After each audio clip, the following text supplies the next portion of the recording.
Hola, ¿cómo están? Hoy les vengo a dejar este pequeño video referente a pensiones alimenticias, ya que es una consulta habitual en el estudio. Normalmente vienen y preguntan, bueno, ¿cuánto es lo que me tiene que pasar el padre de mis hijos por concepto de pensión alimenticia o por retención? Ahí hay varias cosas, varios puntos a tener en cuenta. Por un lado, no hay un mínimo. Lo que está marcado en el Código de Niñez y Adolescencia es un máximo que es el 50%. Es un porcentaje alto, no es un porcentaje habitual de ver, salvo que se trate de, bueno, de varios hijos o que alguno tenga alguna patología, algo por el estilo. Si no, no es un porcentaje que veamos habitualmente en sentencias. Lo estándar es por hijo aproximadamente un 20% o un 25%, pero les repito, no es algo que esté legislado. Lo que está legislado es el máximo, 50. Por otra parte, a veces podemos encontrarnos con que hay sentencias o convenios en porcentaje y en otros casos en lo que son BPC, o sea, base de prestaciones y contribuciones.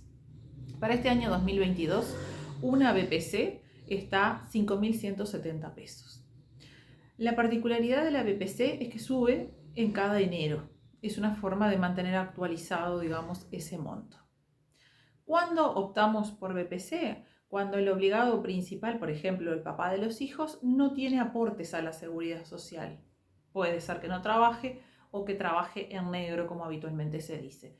Entonces, ¿por qué optamos por un monto fijo? Porque si el día de mañana el papá no cumple con la pensión alimenticia, la ley nos permite que hagamos un proceso de pensión alimenticia subsidiaria. Para hacer ese proceso de pensión alimenticia subsidiaria hay que intimar el pago primero y una vez que el obligado no cumplió, ahí nos habilita a ir inmediatamente, bueno, contra sus padres, o sea, contra los abuelos del niño. No podemos intimar si tenemos un porcentaje y la persona no trabaja en caja, no sabemos cuál sería ese cálculo, cómo podríamos hacer ese cálculo, en base a qué. Entonces ahí es que tenemos las famosas BPC. También no hay un mínimo establecido por ley, pero lo habitual es una BPC y media o dos BPC por hijo, dependiendo un poquito de la edad, las circunstancias y demás. Bueno, les decía entonces, la BPC para este año 2022 está en 5.170 pesos. Y si no, tenemos porcentaje. El beneficio del porcentaje es que aparte, bueno, si la persona tiene horas extras, evidentemente la mamá va a cobrar más, en las licencias también y en los aguinaldos. En los casos que se fijan en BPC, yo particularmente lo que hago en los convenios es, bueno, vamos a estipular que si son 2 BPC todos los meses, en los meses de junio y diciembre sean 2 BPC y media, o sean 3 BPC por una especie de concepto de aguinaldo, para que también el niño pueda tener mejores ingresos en esos periodos, en esos meses. ¿Bien? Bueno, con respecto a la pensión alimenticia subsidiaria, brevemente les explico. El Código de Niñez y Adolescencia marca un orden taxativo, o sea, ese es el orden que hay que cumplir. Primero se va contra el obligado principal, por ejemplo, el papá de los hijos. ¿Tá? Digo por ejemplo porque es lo habitual, que los niños estén con su mamá y el proceso sea contra el papá, pero evidentemente puede ser a la inversa. Entonces, vamos a ir primero contra los padres de él. ¿Tá? Después, los otros obligados son los padres de la madre. Bien. Después le sigue la pareja de la mamá, por ejemplo, en este caso, si vive con los menores beneficiarios o el menor beneficiario, formando una familia de hecho, o sea, si viven juntos. Bien. Y después están los hermanos y con preferencia los de doble vínculo a los de vínculo simple, es decir, los hermanos que son de mamá y papá por sobre los que son solo por parte de padre o solo por parte de madre. Bien,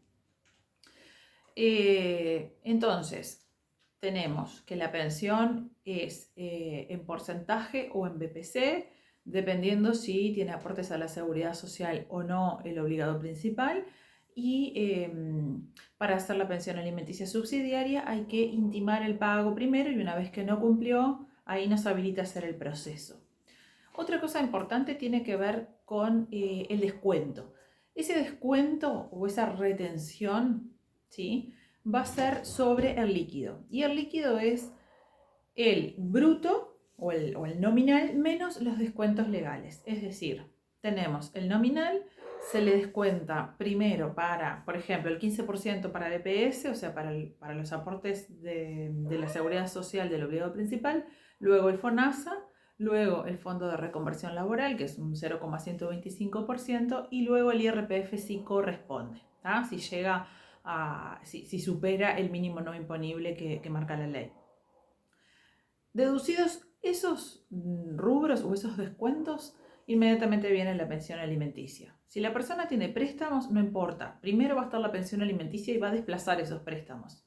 Si da el sueldo para que le hagan los descuentos, se le hará. Y si no, no se le va a hacer y tendrá que la persona ir y pagarlos por fuera.